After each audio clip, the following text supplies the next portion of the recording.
तो हेलो मेरे प्यारे बच्चों, ये क्वेश्चन है जेई मेंस 25 की। देखिए कह रहा है body of mass 2 kg moving with a velocity of 3 I cap plus 4 J cap metre per second enters into a constant force 6 newton directed along positive Z direction. If the body remains in the field for a period of 5/3 second, यानी T की value दे रखा है कितना 5/3 second. Velocity of the body when emerge from the force field is, यानी आपसे पूछ रहा है v की वैल्यू। तो v की वैल्यू अगर आपसे पूछ रहा है तो हम लोगों ने एक फार्मूला पढ़ा है v equal to u plus a T.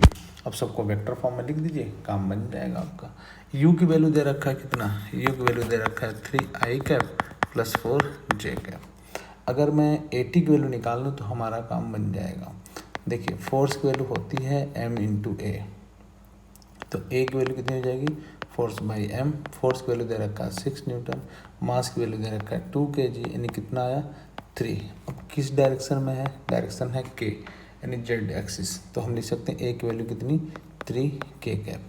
T की वैल्यू दे रखा है कितना 5/3, तो रख दीजिए v equal to u plus a t में v equal to u plus a t रख दीजिए। सबको वेक्टर फॉर्म में रखिए, कितना आएगा v इक्वल टू यू की वैल्यू कितनी 3 I cap plus 4 J cap plus A की वैल्यू है 3 K कैप इंटू टी की वैल्यू 5/3, तो 3 ने 3 को मार दिया।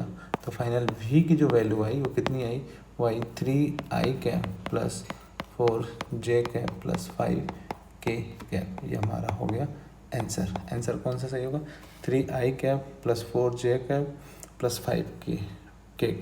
Option B is the correct option.